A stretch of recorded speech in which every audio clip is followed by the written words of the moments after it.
People talk about like seeing the light at the end of the tunnel when you're gonna die. And it's a weird thing, but I honestly felt like I was there that day.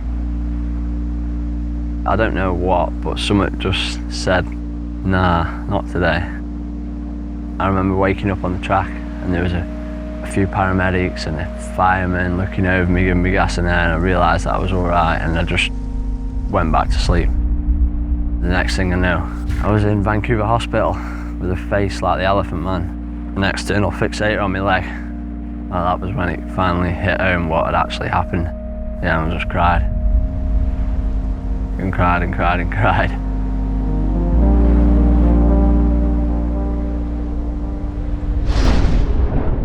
I shattered both my heels, broke my tib and fib, did what's called a tibial plateau, which then knocked into my femur and cracked my femur up the middle. Knee hit me in my face, which broke my upper jaw and both my eye sockets. But the worst thing was my helmet shackle. As I landed, my helmet shackle must have punctured under my neck. I didn't know where it was coming from at the time, but there was blood absolutely everywhere. Yeah, I was in hospital for what, 6 weeks maybe? Everything that they gave me was blended up. Have you ever had a jam sandwich blended up? As nice as jam sandwiches are, when they're blended, it's shit, man. And like, I was just over eating everything blended. I thought, sod this, I'm gonna get some food from the canteen. And I see that there's soup. And I thought, oh, perfect, like, I just fancy some soup. But I'm in a wheelchair and the soup's, well, the ladle was just out of arm's reach. And I just broke down, I just started crying in the middle of the canteen.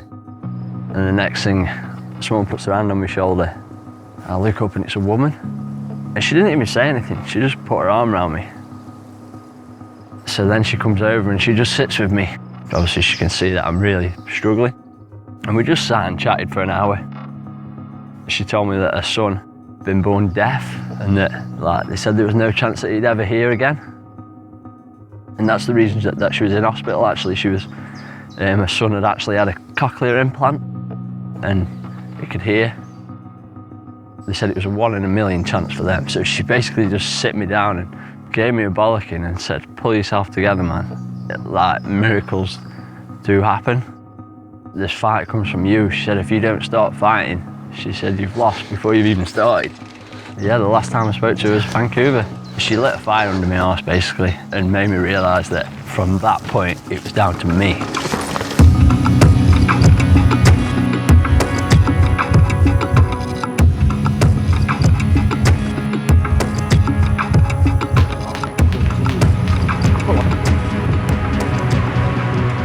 Give us a smile, give us a thumbs up. From the outside, yeah, it might look like I smashed himself to bits, but like, my mind was also in bits. I was trying to get my head around what had happened to me, how my life was going to pan out. I mean, I was told I'd never ever walk again. So like, how do you deal with that? I didn't want people to see me in that state, so I would just avoid people, and all that did was make me worse. I'd be asleep in bed at night, and then I'd wake up. All of a sudden, I'd be falling off that train track again, and I'd wake up sweating, my heart would be racing. So you have no control over your body. And this was happening like every night, really.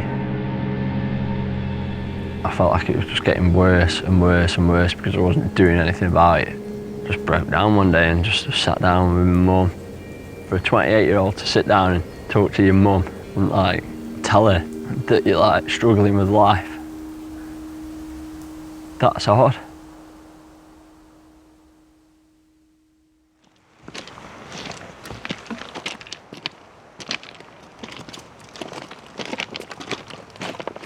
A couple of the boys were up there.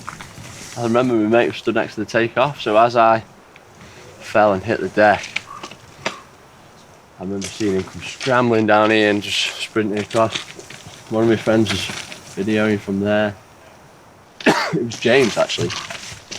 I remember being laid there. Blood was spurting out of my neck. I got a massive hole in my neck here. And yeah, James just came running down this track with a t-shirt on. I'll never forget it. And as he's running, he just grabs his t-shirt and just rips it off his back. wrapped it around my head and managed to stop the bleeding, which I think probably saved my life. I thought I was going to die there. But here we are, eh?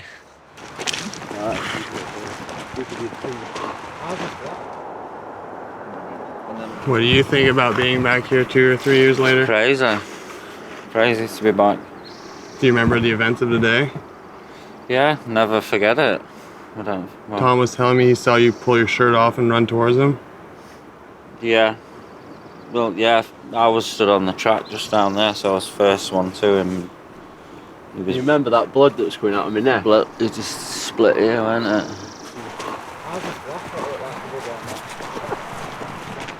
I've worked so fucking hard to be here Sure have, over the last 3 years. Like, I'm telling you now, there's nobody that was more dedicated than me or wanted it more than me. I'm telling you now, like, because I was fucking 100% sure that I wanted to walk again and that I wanted to ride my bike again. So I had to put work in.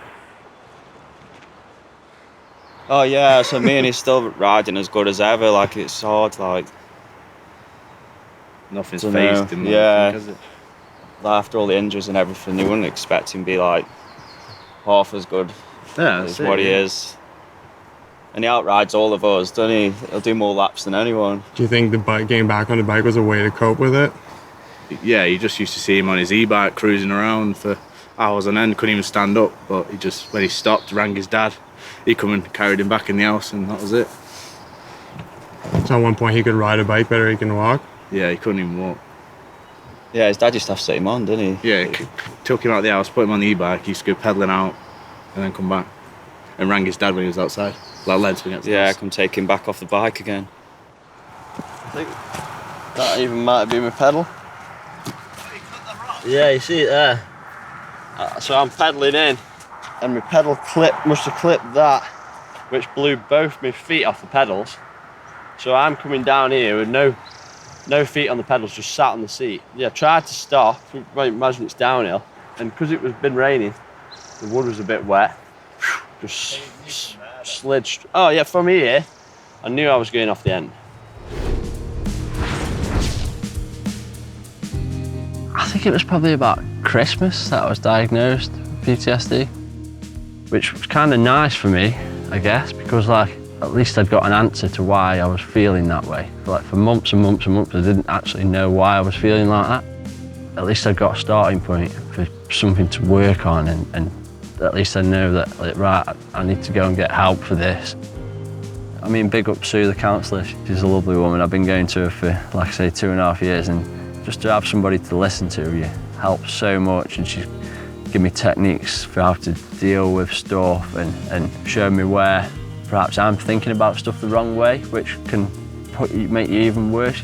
You've almost got to train your mind to see the positives in stuff, which going to counselling helped me to do massively. Nearly 3 years down the line, I feel like I've come full circle, and I'm just so stoked on life again and so happy to just be here and feel so much better in myself mentally. I feel like I've really had to work hard, but it's been so worth it.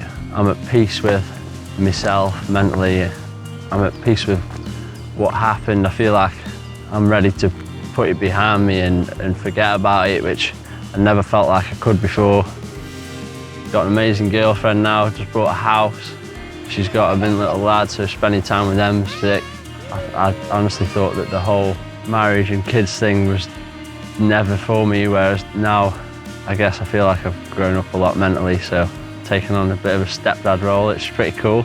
Yeah, just stoked on life, just happy to be here and grateful, I guess, grateful to live.